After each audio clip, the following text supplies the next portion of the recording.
Okay, that was the rise of the giver. So now, just behind me, I have like these bubble things. It's a mind, body, and soul. It says that open your mind, nourish your body, and feel your soul. Yes, feel your soul. So, which is very important for this next step. The next chapter that comes after the rise of the giver, after now you've given yourself a lot of grace and a lot of like empathy for your experience that you didn't know. Now we start to hold ourselves accountable. And the beautiful thing about accountability is that the first thing you ever have to realize is that you have the choice. You have the choice. And I say that with so much conviction because for a lot of givers, a lot of us, we don't know. We are raised to not know that we have a choice. Your giving is a gift. It's not an obligation. It's not an expectation. And you're going to meet so many people who expect that it is. So many people in your own family, so many people outside of your family, friends, all these things, the people closest to you, they're going to expect you to show up in a way where you give relentlessly, without break, without nourishment, without them even reciprocating. But I want to say that for every giving person, you have a choice, okay? Giving, first of all, was given to us as a superpower. Why it is a superpower? It speaks to your capacity to share. That's what giving is. It's like a child that went to school and let's say instead of carrying a small lunch box that fitted only their lunch and it had 4 slices for just them, they decided to bring maybe a big lunch box that fitted about 16 slices of like sandwiches, not just for them but for others who might be in need too.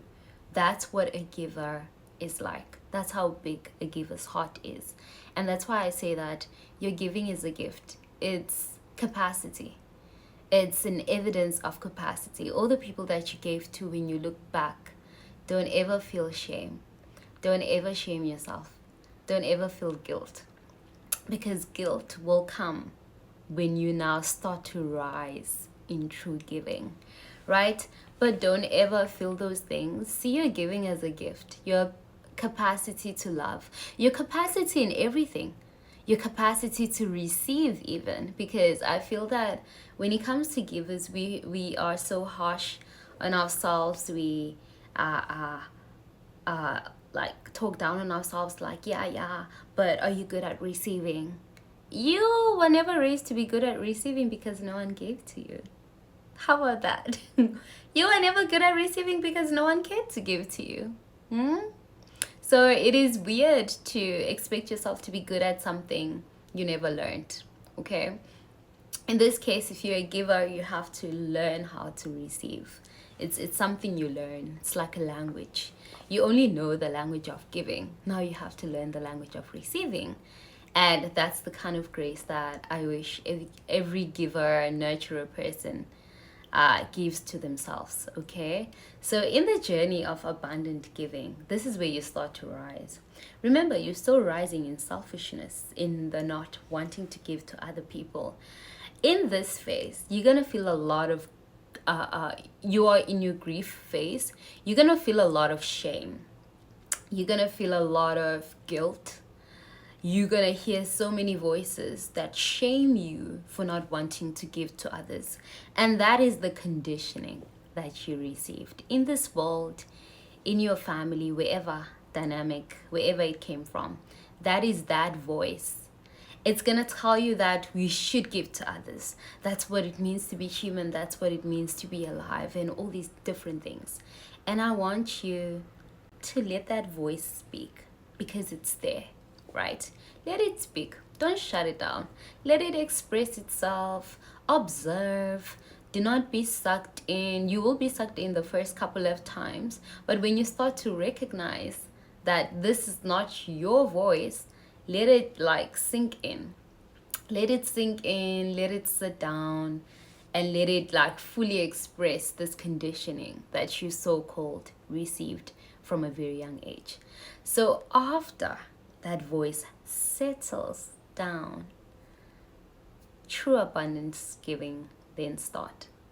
It starts with you only wanting to give to yourself.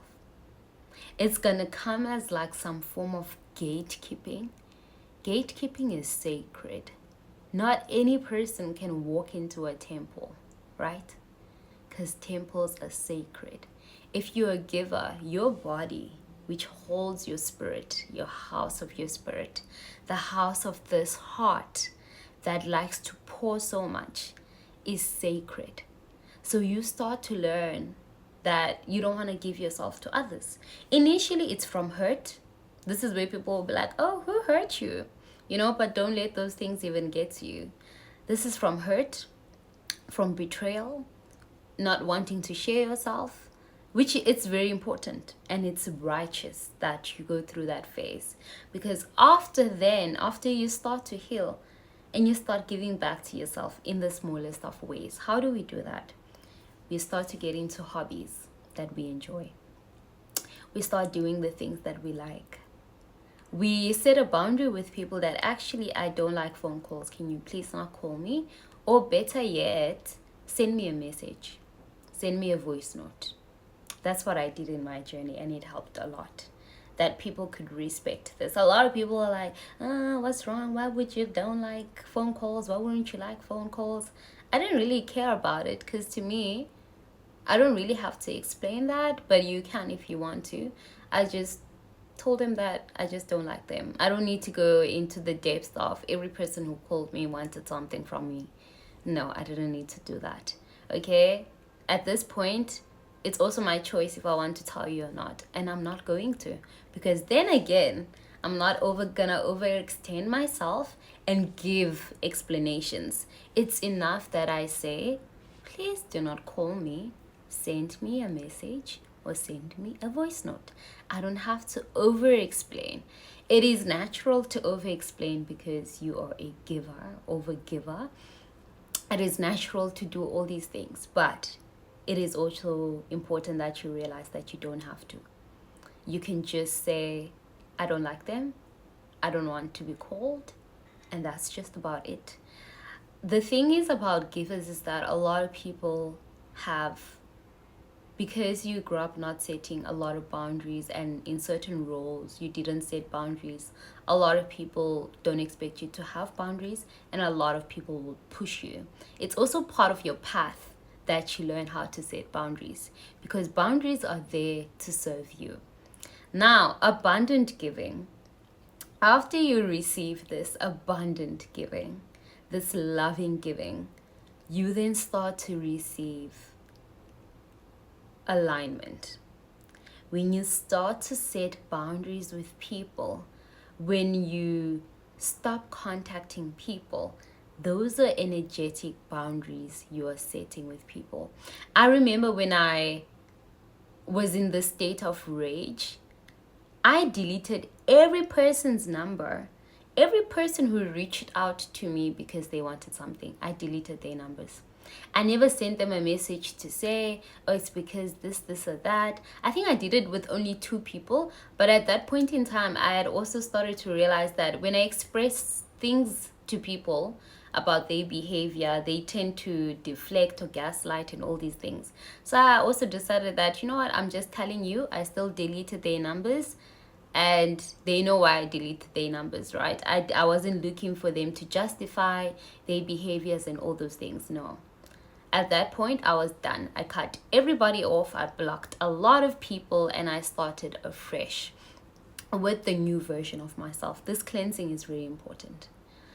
It's very important to cleanse off the energy, to shed that part of you. It is so important because you are no longer that person. So you must let them go to get into abundance receiving.